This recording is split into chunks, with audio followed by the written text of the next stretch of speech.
karma. É possível dissolver o karma? É possível mudar a atual situação kármica de uma determinada pessoa? Sim, um karma pode ser modificado, mas tem alguns requisitos para isso. Eu recomendo que você assista até o final, pois eu esclarecerei de uma forma mais profunda, entrando no tema dos relacionamentos. O karma é o princípio da lei de causa e efeito, a lei de reajuste. O indivíduo, ele possui um karma. Um karma significa ação. É as suas ações provocadas perante a realidade da vida. Toda ação gera uma reação, como todos nós sabemos. Este é o princípio da lei de causalidade. O karma, poderia assim dizer da forma que entendemos com total precisão, ele é o conjunto de todas as nossas ações, seja elas positivas ou negativas. Nós adquirimos um determinado karma. E se este karma for negativo, precisaremos de alguma forma transmutá-lo, dissolvê-lo, movimentar esta energia que fica registrada em nosso corpo etérico.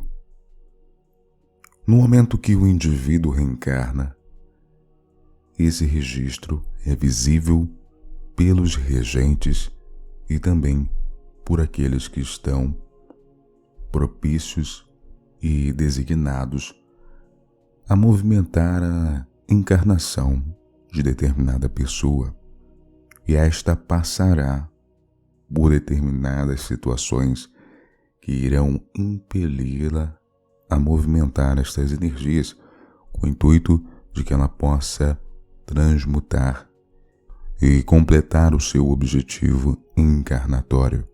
Mas o que alguns podem perguntar é: o karma é irreversível? Não, não é. E por quê? Por exemplo, o indivíduo estabeleceu antes de encarnar no seu planejamento encarnatório que ele passaria por determinada situação X, mas ele vem, nasce e a sua vida se movimenta e toma um rumo diferente do qual ele estabeleceu. Isto pode acontecer. E ele se espiritualiza. Ele se conecta com o seu Deus pessoal. Ele alcança um nível mais profundo de conexão com a fonte. Ele passa a movimentar esta energia estagnada de uma forma, poderia assim dizer, amorosa. E se ele fosse possuidor de um karma muito complexo, isso será atenuado pelo seu livre-arbítrio de caminhar na trilha do bem e da transformação interna do desenvolvimento pessoal. A lei do karma é em si insubordinável, ou seja, o karma não pode ser movimentado somente com orações e preces, mas deve o ser possuir um desejo real e concretizar este desejo de autotransformação, de autossublimação interior. O karma negativo acumulado se transformará em uma contraparte positiva pela livre e espontânea vontade do indivíduo trilhar um caminho de autoaperfeiçoamento. Esta energia pura e sublime se sobrepõe aos atos, ações, interações do passado. E o resultado disso é uma caminhada mais leve, porque com certeza o indivíduo passaria por momentos, situações, provas muito mais complexas, que exigiriam uma fé inquebrantável e muitas vezes sobre-humana, para que ele possa aprender e desenvolver esta situação específica. Ou seja, se o karma está inerente a ações negativas do passado, Logo, ele deve ser transmutado e transformado, movimentado de acordo com ações positivas no presente. Somente assim, o karma pode ser modificado, dissolvido, transmutado e sobreposto por uma condição mais harmoniosa. É assim que o indivíduo se desenvolve, é assim que o crescimento, a evolução se efetua. Os relacionamentos estão em total conexão com isso. Por exemplo, no passado, desavenças podem ter ocorrido, o que ocasionou no assassinato de um dos indivíduos que, por eventualidade, se uniram para que pudessem, de alguma forma, aprender juntos. Um de ambos toma uma atitude drástica de acordo com um possível movimento de interação e desequilíbrio já fomentado anteriormente de assassinar o seu irmão. E na atual encarnação de ambos, esses dois vêm como marido e mulher, esposo, esposa ou cônjuge, enfim, independente do gênero, para que haja um propósito de movimentação, de transformação e de dissolução deste ódio nutrido anteriormente. Então podemos supor que isto foi pré-estabelecido pela espiritualidade antes de reencarnarem. No momento em que eles se encontrarem, sentirão uma espécie de paixão instantânea entre o outro, um forte impulso, pois isto foi ativado por estes regentes da encarnação, ativadores do karma, para que eles pudessem se unir com o intuito de dissolver esses elos e laços do passado. Nos primeiros momentos, eles sentirão uma paixão intensa. E esta paixão será essencial para uni-los e atraí-los mutuamente. No processo, no desenvolvimento do relacionamento, aqueles registros passados que estão mais profundo do subconsciente vêm à tona para que sejam transmutados, mesmo sem que eles tenham uma percepção consciente. Possíveis brigas podem ocorrer. Possíveis desentendimentos também podem ocorrer. E o motivo é porque esses registros que estavam no mais profundo do subconsciente vêm à tona para que sejam trabalhados. A alma sabe, o eu superior sabe, mas o eu personalidade temporária não. Os indivíduos unidos têm o papel e a necessidade de transformarem esta situação e aproveitarem esta união para resolver isso de uma vez por todas.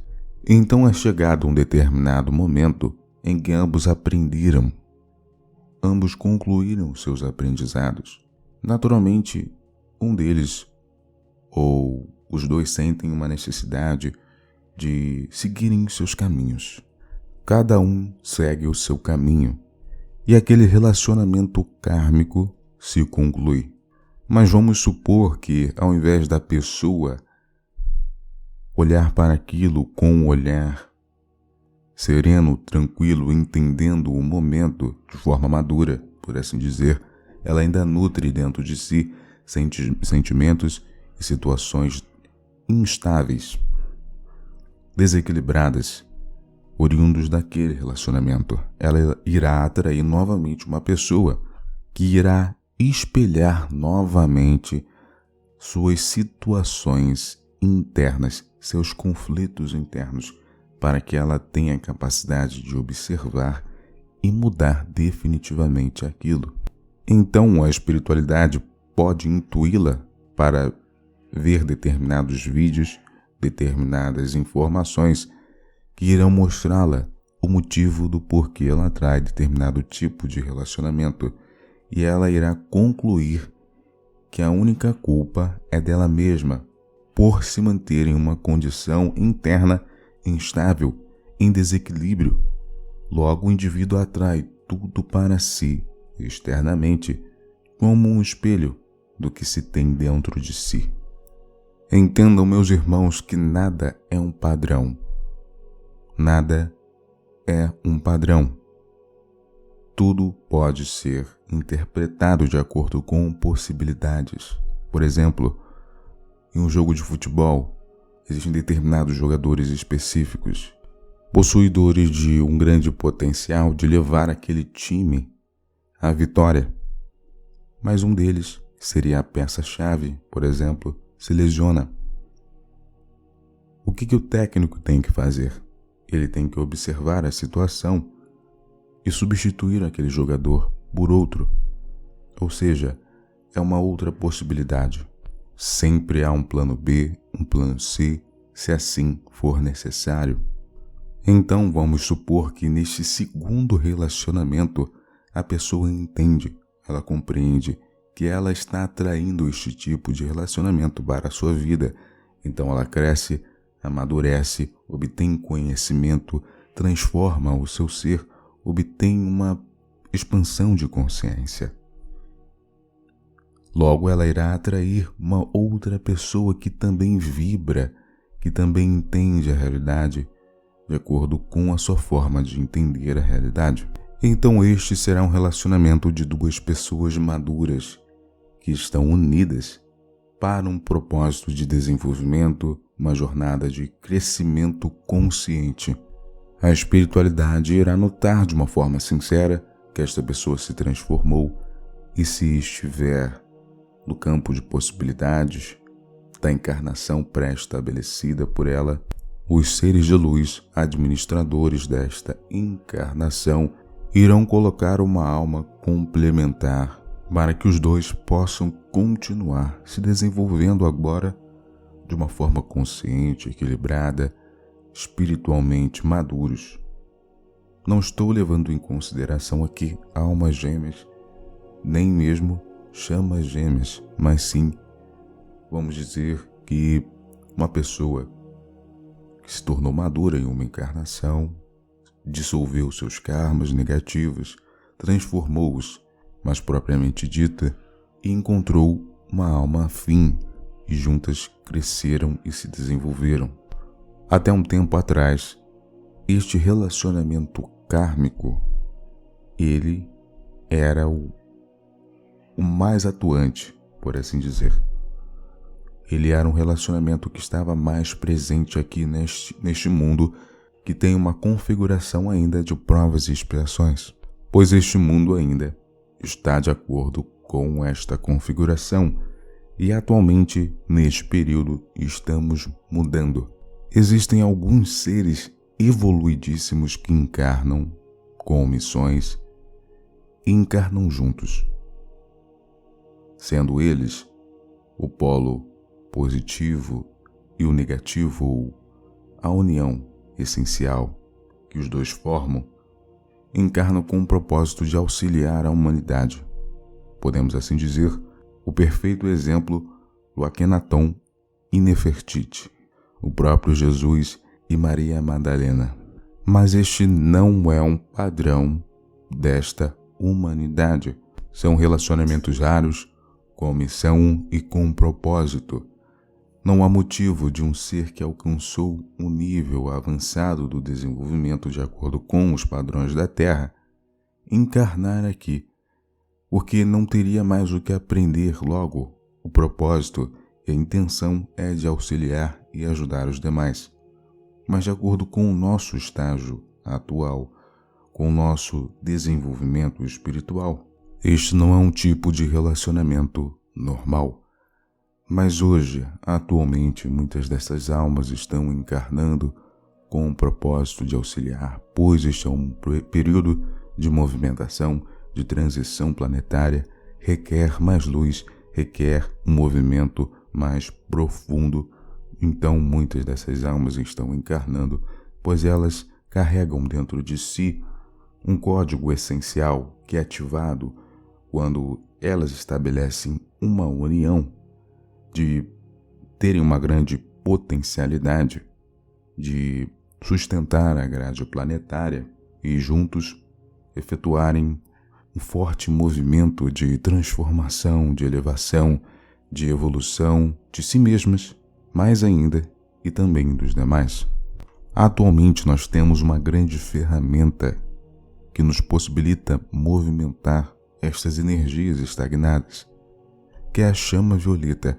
A chama violeta tem um grande potencial para movimentar estas energias que estão armazenadas no ser e, em muitos casos, por muitas encarnações.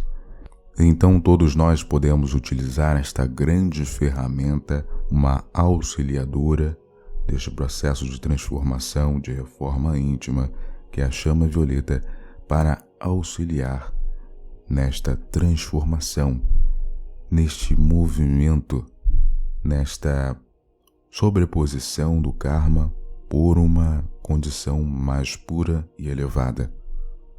Espero que eu possa ter esclarecido de forma sucinta este assunto que é tão importante. Muita paz, muita luz, meus irmãos, e até o próximo vídeo.